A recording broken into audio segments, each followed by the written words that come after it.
Hello viewers, আসসালামু আলাইকুম। আমরা আজকে যাচ্ছি ভোলাগঞ্জ সাদা পাথরে।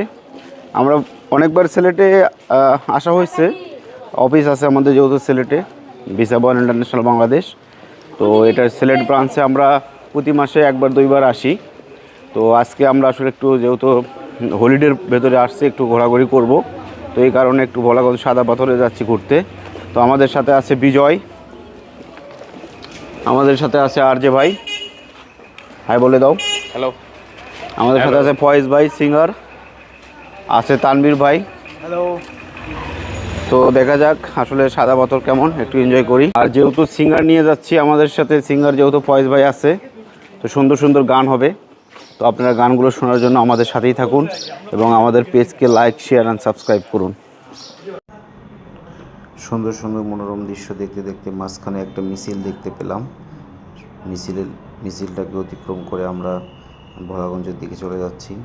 আর ভোলাগঞ্জে যাওয়ার পথে অনেক সুন্দর রাস্তা দেখতে পাবেন, যে দৃশ্যগুলো আসলে মিস করার কোনো সুযোগ নাই। এরকম দৃশ্য আসলে, আর এই ধরনের রাস্তায় ড্রাইভ করার তো একটা অন্যরকম অনুভূতি। অনেক স্পিডে ড্রাইভও করা যায়, কারণ দেখতেই পাচ্ছেন রাস্তা অনেক ফাঁকা, তেমন গাড়ি ঘোড়া নাই। আর চারপাশে শুধু সবুজে ঘেরা। তো অনেক এনজয় করছি ড্রাইভিংটাকে। তো আশা করি খুব সুন্দর একটা। আর এইভাবে দেখতে দেখতে আমরা অনেকগুলো পথ অতিক্রম করে মোটামুটি আধা ঘন্টার ভেতরে আমরা এই যে দেখতে পাচ্ছেন মেঘে ঘেরা, সামনে পাহাড়, মোটামুটি পৌঁছে গেছি। এই যে সামনের যে ট্র্যাকটা দেখতে পাচ্ছেন, এটা অতিক্রম করলেই আমরা ভোলাগঞ্জে পৌঁছে যাব। সামনে যে পাহাড় দেখতে পাচ্ছেন, এটা কিন্তু ভারতের সীমান্ত।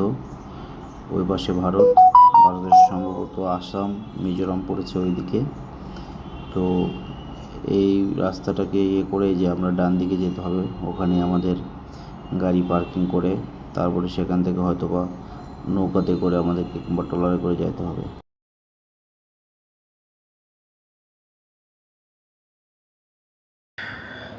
হ্যাঁ, ফাইনালি আমরা চলে আসছি সাদা পাথরে। এই যে হাঁটতে হচ্ছে, অনেক দূর হাঁটতে হবে মনে হচ্ছে। অনেক টুরিস্ট আসতে থাকেন। আজকে যেহেতু শুক্রবার আর গতকাল যেহেতু 1 মে শ্রমিক দিবসে বন্ধ ছিল, এই কারণে একটু টুরিস্টের চাপ আমার মনে হচ্ছে বেশি থাকবে। সিলেটে আসলে ঘোরার মতো যে জায়গাগুলো আছে, এর ভিতরে অন্যতম একটি স্থান হচ্ছে এই সাদা পাথর ভোলাগঞ্জ, যেটা সিলেট শহর থেকে মোটামুটি 30 কিলোমিটার দূরে। তো আপনারা চাইলে গাড়ি নিয়ে আসতে পারেন, সিএনজি নিয়ে আসতে পারেন, এবং অলসো নিজেদের গাড়ি থাকলে গাড়ি নিয়ে আসতে পারেন।